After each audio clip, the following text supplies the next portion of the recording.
everyone, Ashley Mailloux, David Aragona here with the Daily Racing Forum, taking a look at the Wednesday race of the day. And it's a turf race, David. We'll go to Horseshoe Indianapolis for their 7th race on the program. They have 9 races overall, but it's a really tough first level allowance for the fillies and mares. It's a nice field here of 10 that have been entered. And I think it's interesting. Obviously, I think, it being a turf sprint, but sort of looking at the form, a lot of these fillies and mares haven't really shown their stuff in their last, 1 or 2 starts.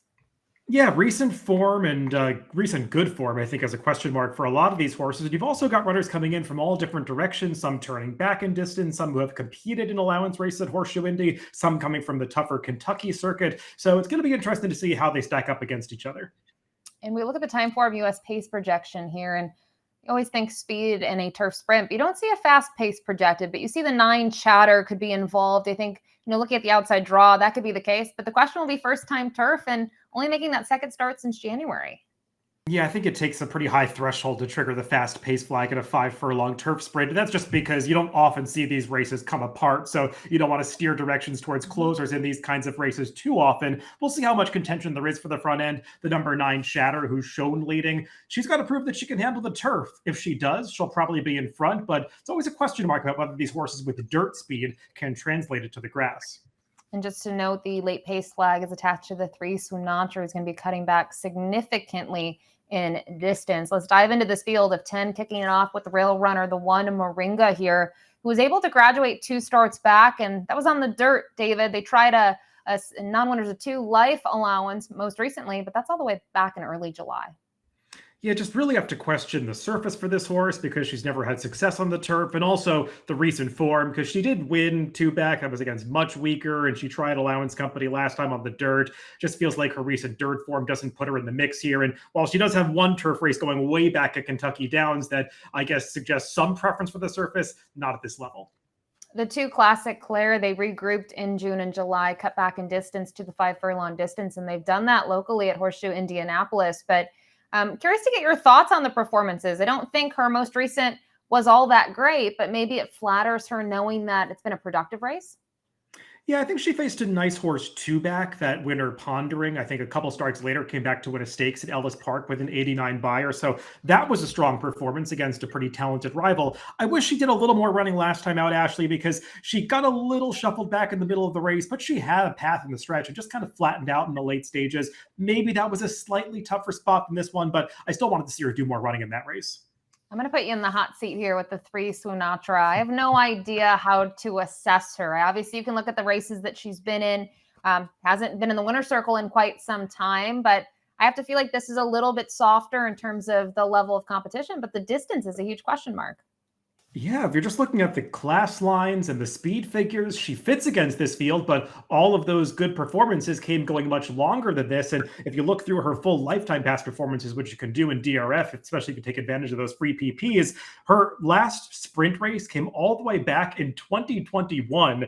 So no recent sprint form. And also she's switching barns for this race from a trainer who has a lot of success with, middle claiming and allowance types to a barn that just doesn't have nearly the success rate, especially on the turf. So a lot of question marks with this filly. Before Give Life, this one for Nacho Correas is an interesting one. David was able to graduate on debut and has had several starts since then. I feel like this is significant class relief in a lot of ways. And I couldn't really take anything away from the last out effort at Kentucky Downs. It's not a traditional configuration. We talk a lot about that here on the DRF previews. And I think she ran fine. She didn't run excellent, though.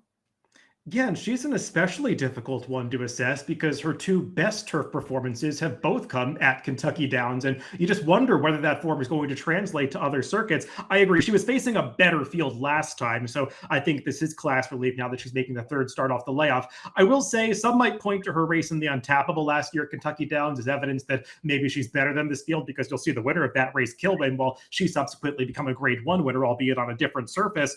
There's a trouble line for that race. I went back and watched the replay of the Untappable. I didn't see any of the trouble that they're talking about there. She just faded along the inside. I thought she had a clear path. But still, that was a solid effort. It suggests that if she gets back to it, she could be dangerous in here, just has to do it over a different track. The 5 Cavatelli here for Eric Foster. I think it's a little intriguing in this spot, David. I mean, if you draw your line through the 2 dirt races, The turf form's okay. I think the one concern is maybe the running style. Is she going to have too much work to do late? But another one that I think when you assess the performances, this is probably class relief as well. Yeah, that was just the big concern for me is her running style because she doesn't have a whole lot of early speed. It can be tough to come from way back in these turf sprints and kind of looking at that pace projector, she does figure to be one that's towards the back of the pack in the early stages. But she's another one that maybe was facing a slightly tougher field last time at Ellis Park. She was at least staying on at the end of that race. That race was dominated by the first two finishers who were first and second throughout the entire race. So it didn't really play to her style. We'll see if she gets a better setup here.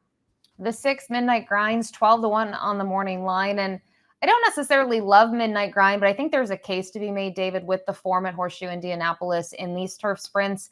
Maybe needed the run last time out as a 6-year-old mare, first time we had seen her since October. And the effort 2 and 4 back, one of them at Belterra, but the 1-2 back at Horseshoe Indianapolis, I thought it was good, and maybe she'll get a good stalking trip. Yeah, I mean, it's not like she's been disgraced in some recent performances at this level on this circuit. I don't love that her two most recent turf victories came at Belterra, which is a lesser circuit than this one. And I feel like at this level, she's maybe a cut below if you're trying to make the case for her to win the race, but maybe she can pick up pieces. The 7 up next, Color Me Fast, 20-1 on the morning line, was part of the pace last time out, but surrendered late at a big price. This is a big question mark. We have yet to see her on the grass. Yeah, there's nothing to recommend based on her dirt form to suggest that she's competitive here, but this pedigree is pretty interesting for her switching to the turf because you look at the sire Can the Man, you might not think of that as a strong turf influence, but if you look up those stats, which you can do in DRF Formulator with the free PPs, he wins at 16% with his turf sprint starters, 16% with first-time turf starters, a very sneaky turf influence from the top side. Then you look at the dam side, the dam sire Country Day, he was second in the Breeders' Cup turf sprint at a big price way back when, and the second dam, she was a 2-time turf winner. So there is turf all over this pedigree, finally getting a chance on it. Maybe she can outrun her odds at a big price. The 8 Moms Palace, I don't think will be 5-1 in here, David, based on the resume. It's just been extremely consistent in those last couple. Comes in here off a career best by her speed figure. With that said, I still think she needs to do a little bit more, and there's going to be some fresh faces in here that might make it challenging for her. And we'll take a look at the effort last time out. How did you assess the stretch run? I thought this was a pretty nice effort from her. She was never really saving ground in this race. She was 3 to 4 wide all the way around the turn, and she's hitting another gear in the stretch here. You could see she's running away from everybody else, just can't get to the winner, Marion Cross, who probably would be the favorite to shoot her back in this race. So I thought this was a strong performance from Mom's Palace, and you might wonder where it came from, but it was just the 5th start of her career, so maybe she's moving in the right direction. I just wonder if maybe, again, she won't get a ground-saving trip from this apprentice jockey who maybe has less experience riding the turf than some others in here. So I worry a little bit about her repeating that effort, but I agree. She's a major player. The 9 Chatter has been a dirt filly to this point in her career. She was able to cap off her 2-year-old season with a win at Keeneland to graduate, tried the Mockingbird at Oaklawn Park, and then she went to the shelf again. And we did see her at Saratoga where she went to the front, David, and she completely crumbled in there. She ended up finishing last, but how did you kind of assess her now going on to the turf? I mean, we think Vekoma, we think of, first-time starters, but the turf numbers are pretty good. Yeah, Vekoma's had success across the board, really doing everything. He's 15% with his turf sprint starters among progeny, but there really isn't any turf pedigree on the dam side, which bothered me a little bit. And she had that disappointing performance last time, so you wonder if the connections are just searching to see what's going to work at this stage of her career, because she showed some talent over the winter, but the layoff and the fact that she ran so poorly in her return race, it just gives me some cause for pause. And then rounding out the field is the 10 Wedding March, who was claimed last time out for $50,000, now in the barn of Paradise Farms and Mike Maker. She has a turf race. We'll go back to it. It's quite some time ago, though, August of 2024, down at Louisiana Downs. And she's able to graduate on debut, and she didn't necessarily make things easier on herself early. She only got a 43 buyer in this race, but don't put too much stock in speed figures for 2-year-olds in the summer of that season because they can improve a lot. And you could see she's really getting over the turf here. She was a little green in upper stretch, as you saw there, but once she finds daylight, she really extends herself to run away from this field nicely. And since then, she's been on the dirt in 3 consecutive starts, hasn't really moved forward at all. And I just find this to be a really interesting claim, Ashley, for Mike Maker to dip in and pick this horse up for $50,000, despite the fact that she's never really run a speed figure here that suggests that she's worth that much money. I would imagine he had the idea this horse belongs back on the turf. And when you look at the pedigree, it's all turf. Even going to the second generation, the second dam was a Group 1 placed horse in Europe. So this filly really is supposed to appreciate getting back on this surface. We'll see what price she is.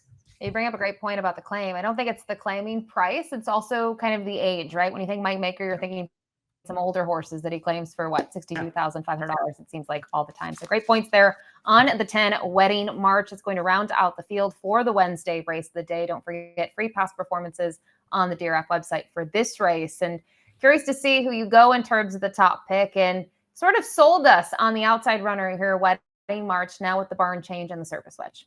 Yeah, I just think there are a couple of interesting wild cards in this race. The number 10 Wedding March, I mean, she's the more reliable of the two because she has that victory over the turf. It was a long time ago, but maybe she's improved since then, and we haven't really been able to see it because she's been running on the wrong surface. And I want to use a little bit of that first-time turfer, the number 7, Color Me Fast, just given all the pedigree influences, and she's going to get totally ignored in this race.